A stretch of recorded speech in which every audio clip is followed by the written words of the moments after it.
Continuamos con el estudio del Evangelio de Marcos, capítulo 1, verso 15. Si ustedes ponen atención en el verso 15, las dos últimas reuniones me he detenido mucho en él, porque tiene 4 elementos que dan para muchísimo estudio, muchísimo estudio. Vimos el primero, el tiempo, y es el tiempo Kairos.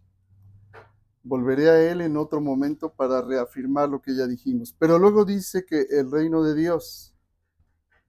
Y luego habla de arrepentimiento como tercer punto. Y el cuarto punto, creer en el Evangelio. Hemos ya visto el tiempo que se ha cumplido y en qué consiste. Y nos da, conforme a las Escrituras, las circunstancias del lugar, tiempo y modo en que Dios lo haría. Cuando estuve estudiando este verso, no pude pasar de él porque es inmenso y tiene tanta que enseñarnos que me voy a detener en él bastante.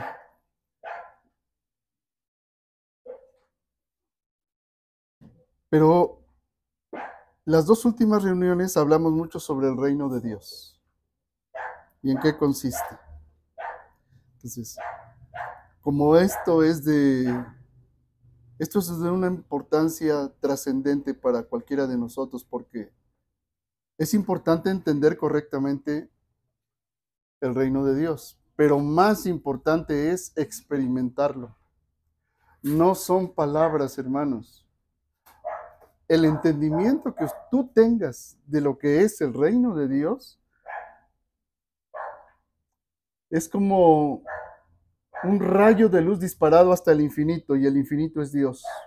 Si tú disparas la atención del reino de Dios apenas la fracción de un grado, te vas a equivocar. Piensa en términos siderales, en términos espaciales. Si un telescopio que se maneja a través de grados, minutos, segundos y hasta distancias más pequeñas no apunta correctamente a la estrella, un segundo o una fracción de segundo lo va a llevar a miles de años luz a un lugar diferente al que piensa estar apuntando en grados. Digamos que está apuntando a la estrella del norte. Y apunta el telescopio conforme está a la estrella del norte. Pero tiene un error no solo de grados, sino de minutos, o un error menor. Está en los grados correctos, en el norte perfecto, aparentemente. Pero tiene un error de minutos el telescopio. Y lo ajusta, pero se le olvidó ajustar los segundos también. ¿Saben a dónde va a apuntar? No a la estrella del norte. Va a apuntar a una galaxia absolutamente lejana,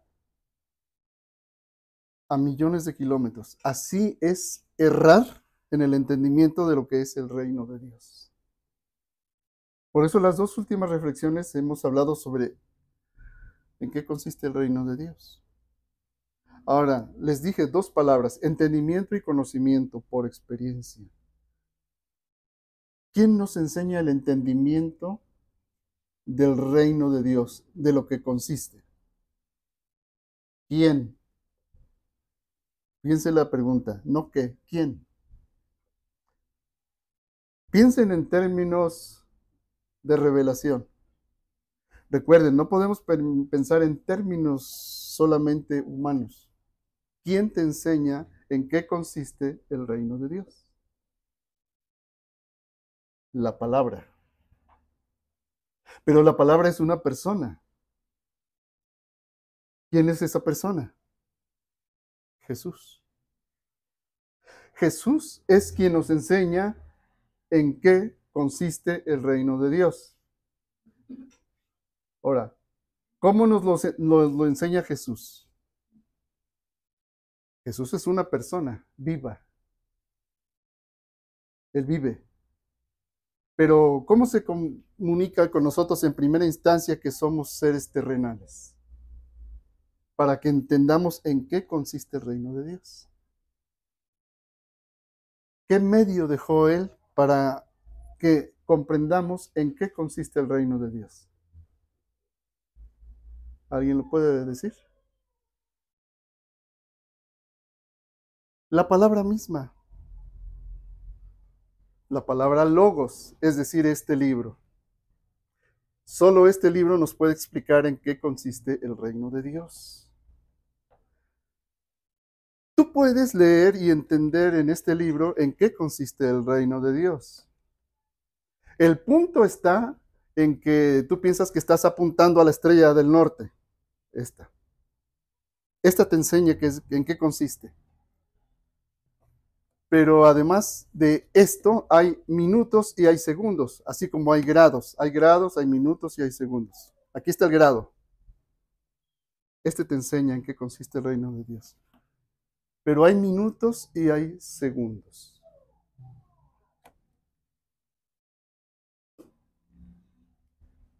Esto es algo que es una analogía, ¿eh? Es una analogía. Ya estás en el grado. Tú puedes decir, he leído y entiendo que por las escrituras yo puedo comprender en qué consiste el reino de Dios. Está bien, pero no es suficiente. No es suficiente porque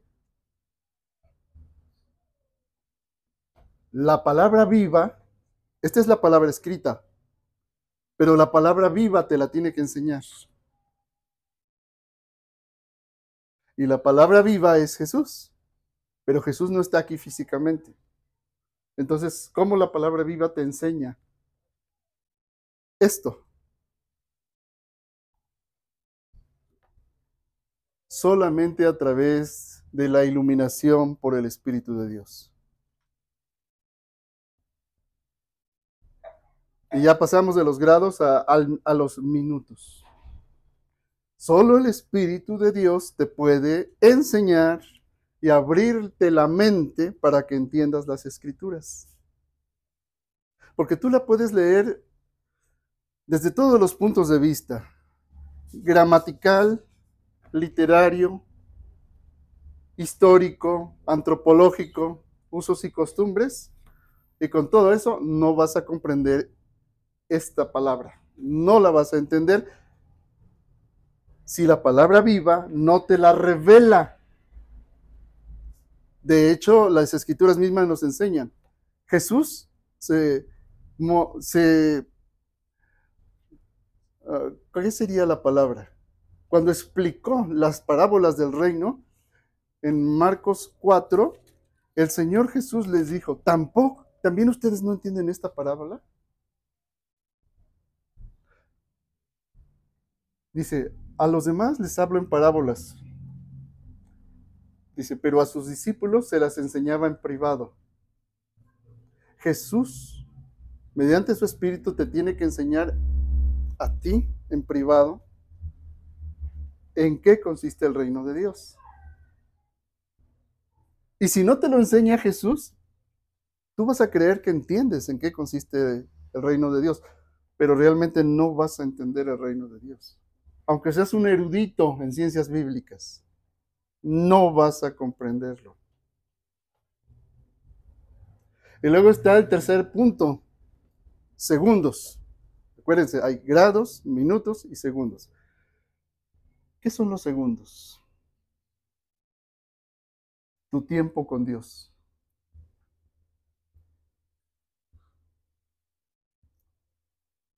Un maestro de la palabra te puede explicar la palabra, porque a él se la revela el Espíritu Santo.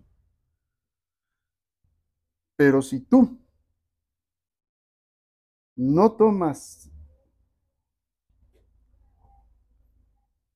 por amor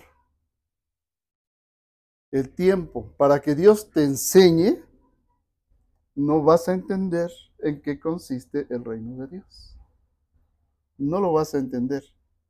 Y pensarás que estás apuntando a la estrella del norte, y sí, la ves con los ojos, pero necesitas el telescopio de la iluminación del Espíritu Santo para acercarte y la ves más cerca. Pero necesitas estar ahí un tiempo para que corrijas y aún con los segundos apuntes exactamente a la estrella y te pueda ser iluminado en qué consiste el reino de Dios, hermanos. Porque la vez pasada les dije, fuimos creados, el hombre es un ser que por naturaleza adora a algo. Los que no conocen a Dios adoran a sus papás, adoran a sus hijos, adoran a su pareja, adoran a su artista favorito, adoran su ideología, adoran su patrimonio,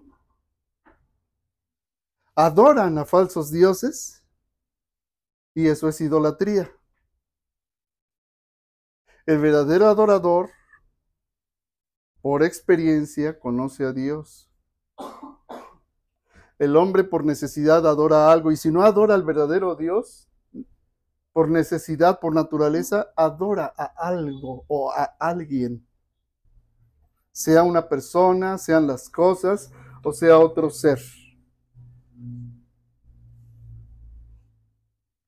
Y se imagina que eso es el reino de Dios. En el cristianismo, las personas han asumido qué es el reino de Dios, les decía la vez pasada. Y han asociado al reino de Dios con 7 puntos que les mencioné la vez pasada, que es tan importante que ustedes los recuerden. Se los voy a repetir porque es importante. Primero, toda religión cree en un Dios creador y hay una narración de la creación. Segundo, toda religión tiene un libro sagrado. Los que no lo tienen en forma escrita lo tienen como tradición oral, pero todos tienen un libro sagrado. La tercera, todos tienen un templo. La cuarta, todas tienen un representante de Dios ante los hombres. La quinta, todos tienen un rito de iniciación. La sexta, todos tienen un sacrificio que mostrar a Dios. La séptima, bueno, es relativa con la primera porque todas tienen una narración del diluvio y aún de los ángeles. Esas 7 características, les dije, toda religión, sea cristiana o no cristiana, las tiene. Y todos piensan que eso es el reino de Dios. La iglesia cristiana, durante siglos,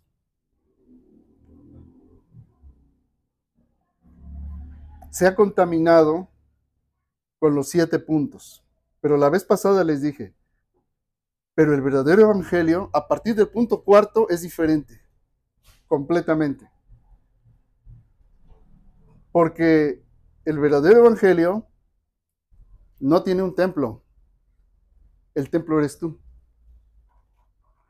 En el verdadero evangelio no hay un especialista, representante, clérigo que medie entre Dios y tú. Porque ahora tú eres sacerdote. Tú eres profeta y tú eres rey en Cristo Jesús. Fíjense qué enorme diferencia. Sexto punto. Es diferente el verdadero evangelio a todas las religiones. Tú no haces un sacrificio para apaciguar a Dios. Tú eres el sacrificio vivo. El sacrificio lo hizo ya Cristo. Tú no tienes que apaciguar a Dios sacrificándote tú. Dios se deleita en que tu sacrificio sea una vida de obediencia al evangelio. Que ofrezcas tu cuerpo como sacrificio vivo, santo, agradable a Dios, que es tu culto racional. tu cuerpo viviendo para lo que Dios lo creó y en el orden en el que Dios le creó es tu sacrificio vivo. Tu culto racional es tu alma ordenándose a la mente de Cristo. Tu espíritu es el lugar santísimo donde está el Espíritu de Dios, morando en ti permanentemente.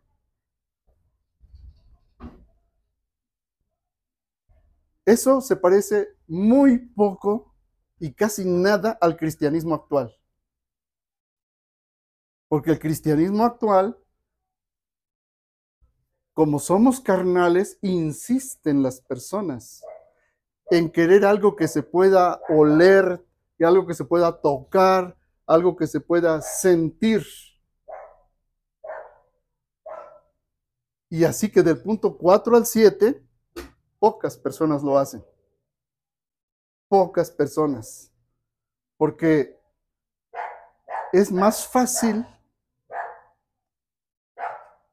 pensar que adoras a Dios cuando vas a un templo físico, cuando haces cosas para ganarte el favor de Dios, ya sean ofrendas, ya sean diezmos, ya sean liturgias, es decir, protocolos.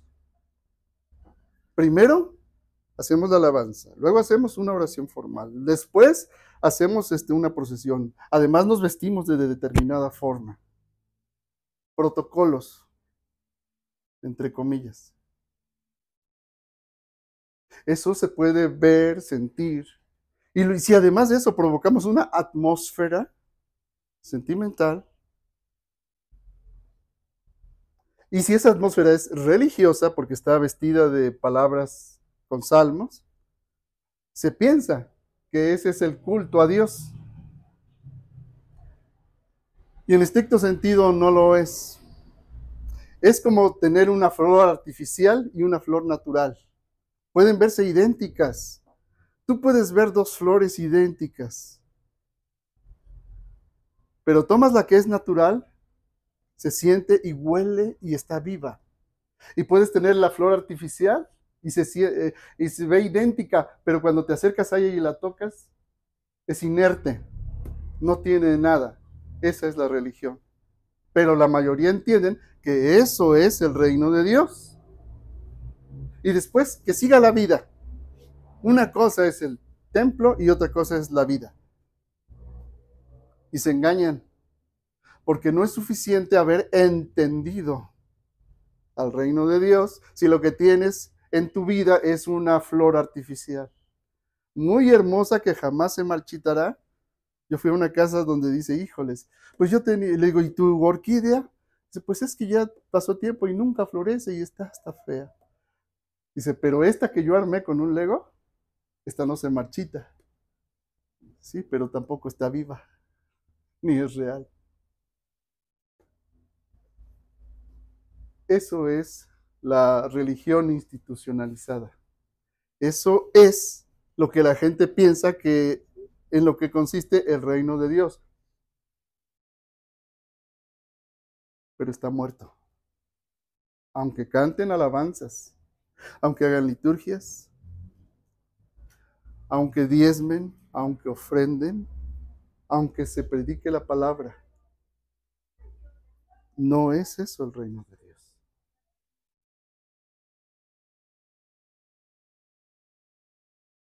Ahora yo les pregunto a ustedes. El Señor dijo en el verso 15, el tiempo se ha cumplido y el reino de Dios se ha acercado. Arrepiéntanse y crean en el Evangelio.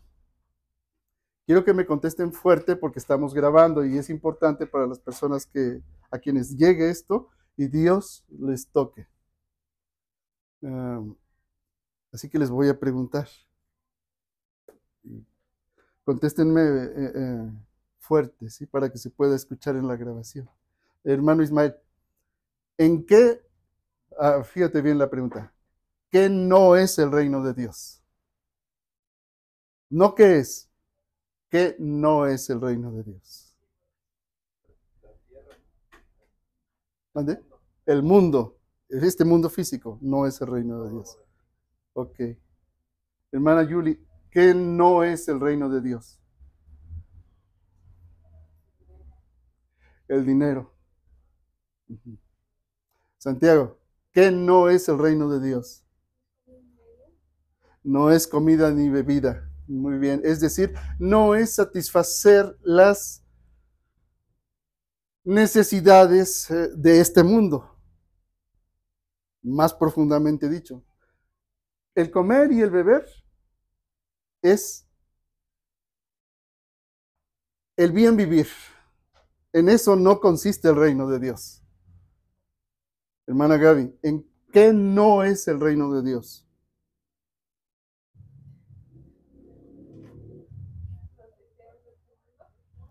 Los deseos de este mundo.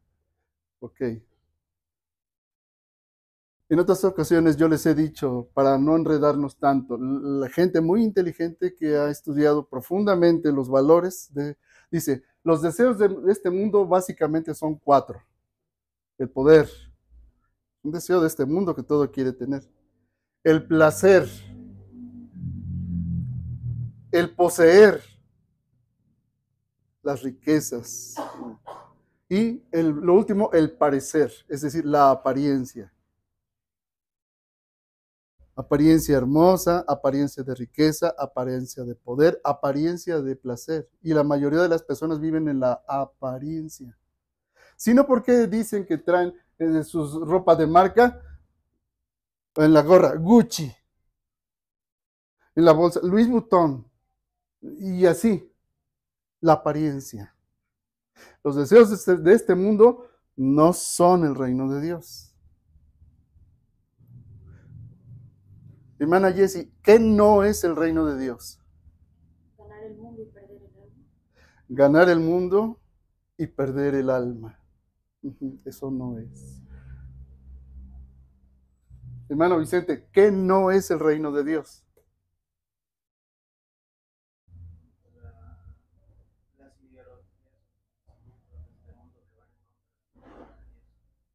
Ajá. Las ideologías, pensamientos de este mundo que van en contra de la palabra de Dios. La escritura nos lo dice de esta manera, que nadie los engañe con filosofías o huecas sutilezas. En cada generación hay filósofos de moda, hermanos. Yo me acuerdo cuando estudiaba en el bachillerato las doctrinas filosóficas y empezábamos desde los presocráticos, los socráticos, los aristotélicos, eh, los escolásticos, y luego pasábamos por las escuelas de Kant, Hegel, Schopenhauer, los existencialistas con Jean-Paul Sartre. Y ahorita están los filósofos de moda de la agenda globalista que quieren el transhumanismo. Nada de eso es el reino de Dios. En algún momento cuando yo estudiaba igual filosofía decían, la filosofía salvará al mundo. Bueno, pues ni las filosofías, ni las ideologías, ni las sutilezas subjetivas tienen nada que ver con el reino de Dios. El Señor dijo, el reino de Dios se ha acercado. Entonces, ¿en qué consiste el reino de Dios? El Señor Jesús lo dijo de una manera muy sencilla, por eso es Dios. Pero a nosotros nos toca escudriñar el misterio de las palabras que en forma tan sencilla el Señor alineó para nosotros con grados, minutos y segundos perfectos. El reino de Dios no es comida ni bebida, sino justicia y paz y gozo en el Espíritu Santo. ¿En este mundo hay justicia? No. ¿En este mundo hay paz? No. ¿En este mundo hay gozo? Pues no. No. Hay placer, sí, pero el gozo del Espíritu de que habla el Señor. ¿Gozo en el Espíritu Santo? No. Pero si el reino de Dios es justicia y paz y gozo en el Espíritu Santo, y el reino de Dios ya se ha acercado, entonces ¿en qué consiste? En que la justicia, la paz y el gozo en el Espíritu Santo están en quien han hallado el reino de Dios y quienes han entrado en el reino de Dios. El que ha entrado en el reino de Dios ha encontrado el tesoro. El que ha entrado en el reino de Dios deja atrás la depresión, deja atrás la angustia, deja atrás. Y es fuerte porque todo lo vivimos. Deja atrás el que no se puede comprar un helado porque no tiene dinero. Un helado, porque yo lo he visto en los reportajes. Si usted tuviera dinero, ¿qué se compraría? Un helado, decía un señor, un trabajador. ¿Cuántas cosas hay que hemos querido tener y no? Ni un helado. Pero el que no tiene a Dios identifica que si Dios estuviera con él, podría comprarse un helado.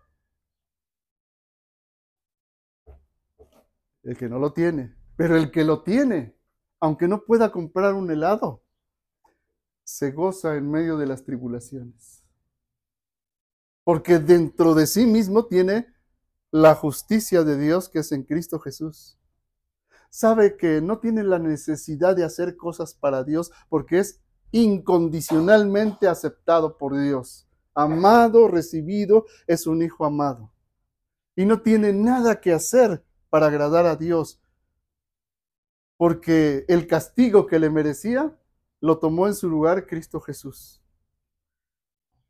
Y si no fue un hijo amado, un niño deseado, si fue un niño que quiso ser abortado, o fue odiado o destruido por sus padres,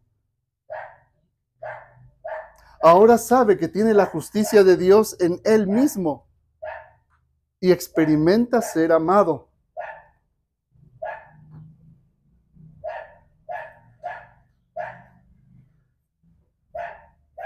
El que no tiene el reino no tiene paz, porque se está afanando. ¿Qué comeré? ¿Qué beberé? Me va a acabar el contrato y ya no voy a tener trabajo. Hay que quedar bien con los de arriba para que me renueven el contrato, y se afana y no tiene paz. Pero el que tiene el reino de Dios en sí mismo sabe que si Dios cuida de los pájaros y que ninguno cae y ni la hoja del árbol cae sin la voluntad de Dios, Dios tiene cuidado de él. Y para él el vivir es Cristo y el morir es ganancia, porque se acaba el afán. Y sabe que no tiene por qué vivir afanado por el dinero o por el ascenso social o laboral, porque la paz que sobrepasa todo entendimiento está en él. El que no tiene a Dios no tiene gozo, tiene placeres. Y a veces el joven drogadicto, el joven que tiene hambre, para no sentir hambre o para no sentir frío, se droga. Para no sentir el dolor o para olvidar el trauma de la violación o la frustración o la ira, y se droga para evitar el dolor. El que tiene medios, bueno, se compra una botella de 1,000,000 de pesos y se va al restaurante más caro de la Ciudad de México y se embriaga o presume eso, pero busca el placer y satisface su placer de 1000 maneras. Y toda la publicidad está diseñada para que tengas un placer, y un placer inmediato. La casa de inmediato, la casa de tus sueños, la tele, el juego, el videojuego, pero no el gozo. el gozo que viene del Espíritu Santo. El que tiene a Dios, en cambio, se goza en el Espíritu Santo. Aunque no tenga casa, aunque no tenga placer, aunque no tenga dinero, aunque no tenga posición social, aunque no tenga conocimientos, aunque sea despreciado. ¿Quieren un ejemplo concreto? Lázaro, el mendigo, a quien el Señor Jesús llamó por su nombre y de quien dijo que los ángeles de Dios lo llevaron al seno de Abraham. ¿Y quién fue Lázaro? Un mendigo a quienes los perros le lamían las llagas, socialmente desechado en el último lugar. Y sin embargo, fue consolado. El reino de Dios no es comida ni bebida, sino justicia y paz y gozo en el Espíritu Santo. Solo el que tiene el Espíritu Santo tiene el reino de Dios. Entonces, hermanos, ¿en qué no es el reino de Dios? Una religión institucionalizada jerárquica. Eso no es el reino de Dios. Y las iglesias cristianas funcionan en su mayoría como una institución religiosa jerárquica. Eso no es el reino de Dios. Eso no sirve. Piensan que están apuntando al reino de Dios. Sí, hay una jerarquía. Porque el que está hasta arriba en la punta, apunta, dice que está comunicado con Dios, sí. Pero está casi a 180 grados equivocado de donde apunta su entendimiento de lo que es el reino de Dios. Porque no vive él mismo en justicia, en paz y en gozo en el Espíritu Santo, porque si así fuera, habría hecho de los miembros de su congregación sacerdotes, profetas y reyes para nuestro Dios, donde cada uno tiene un lugar insustituible, porque no todos tenemos los mismos dones. El predicar la palabra es un don, pero el ofrendar también es otro don, y por eso a Dios a algunos les da riqueza. El cantar es otro don, y por eso a los hermanos que tienen ese don, pues nos ayudan en la alabanza. Algunos tienen el don de servir, y por eso estamos en esta casa, que con amor nos da nuestra hermana, porque no lo ve como una carga, sino como un privilegio a servir al cuerpo de Cristo. Y así cada uno de nosotros. Eso es lo que haría un verdadero pastor. Pero el pastor que no entiende y no ha entendido correctamente en qué consiste el reino de Dios, justifica la guerra. Y les predica a los fieles para que vayan y maten por Dios y por la patria, que es lo que hacen los Estados Unidos o Rusia o todos los países, porque todos finalmente apelan a la religión para justificar sus acciones malignas. Pero ellos piensan que están sirviendo a Dios y a la patria y predican la guerra.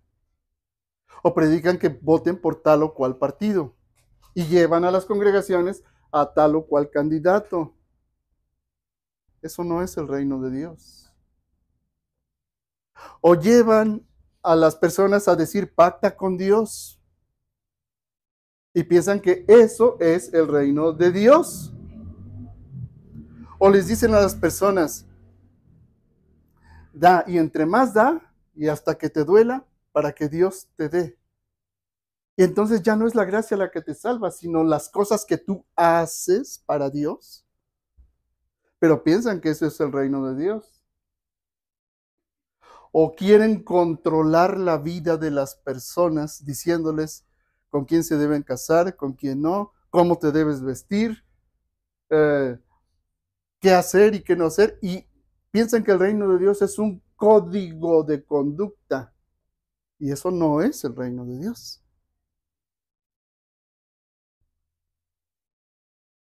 Jesús dijo que vino para que tengamos vida y vida en abundancia.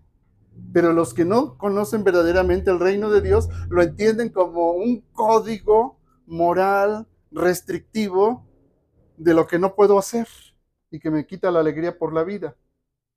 Eso no es el reino de Dios, tampoco.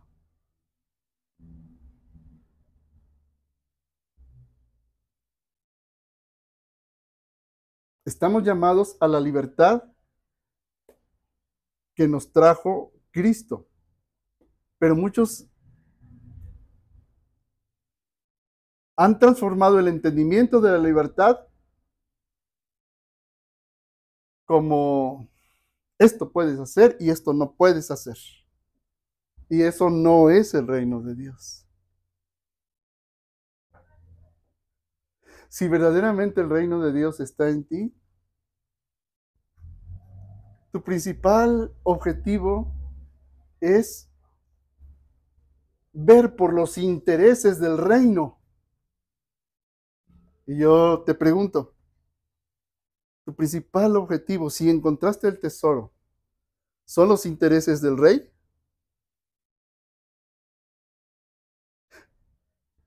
Yo sé que cualquiera puede decir, sí, son mis intereses del rey. Si yo les pido que levanten la mano.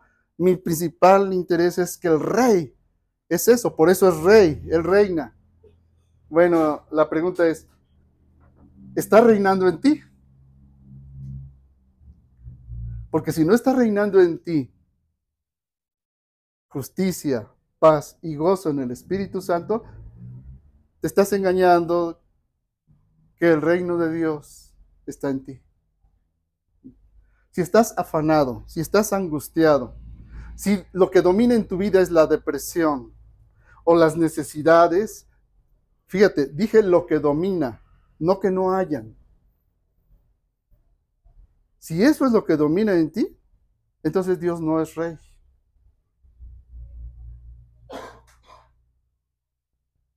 Fíjate bien, lo vuelvo a repetir. Si domina en ti el afán, qué comeré, qué beberé, con qué me vestiré, mi ascenso social, mi preparación, más. Si domina en ti la angustia, si domina en ti la tristeza o los afanes de este mundo, no estás viviendo en el reino de Dios. Dije domina, porque todos experimentamos tristezas, angustias, carencias, hasta depresiones, pero no nos dominan. Por eso en la escritura dice, sobreabundo de gozo en medio de las tribulaciones. Si el reino de Dios está en ti, muy por encima de todo eso, está la paz que sobrepasa todo entendimiento. Por eso es que el apóstol Pablo y los demás apóstoles no se pusieron a hacer una campaña contra el imperio romano, no se pusieron a hacer huelgas, no se pusieron a reclamar en las calles como hacen hoy, no se pusieron a pelear cristianos contra cristianos para decir tú estás loco, tú estás malo. No, lo que se pusieron es a que el rey sea rey en su corazón, y al reinar en su corazón estaban ya cambiando el mundo, porque al cambiar ellos el mundo cambió. Y es lo mismo en nosotros, al cambiar tú ya cambia el mundo. Si el reino de Dios está en ti abundan la justicia, la paz y el gozo en el Espíritu Santo. Y lo sabes porque la paz que sobrepasa todo entendimiento guarda tu corazón en Cristo Jesús. Y eso no significa que no tengas tentaciones. Tendrás tentaciones. Pero sentir no es consentir. Sentir no es consentir. Tendrás hambre, pero tienes más hambre de Dios y Dios satisface tu hambre espiritual. Tendrás necesidades, angustias, quizás frustraciones, tristezas y aún depresión, pero no te van a dominar. porque la paz que sobrepasa todo entendimiento gobierna tu corazón. Y ahí Jesucristo es rey. Y tú lo haces rey. Tú no estás bajo las circunstancias, tú estás por encima de las circunstancias. Pero eso solo es fruto de estar en grados, minutos y segundos en tu atención a Dios, mientras estás en esta vida. Y le tienes paciencia a los hermanos que sí están en el grado, pero no están en los minutos. Y les tienes paciencia a los que están en grados y minutos, pero no están en los segundos exactos de los tiempos de Dios. Porque sabes que finalmente Dios cumplirá su propósito en ellos. Para que tú no te desvíes, siempre estarás en el amor de Dios.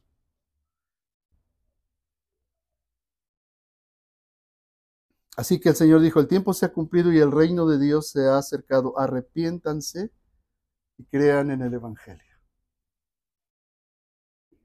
Pues hasta aquí lo dejo ahorita, hermanos. Hay mucho más para compartir.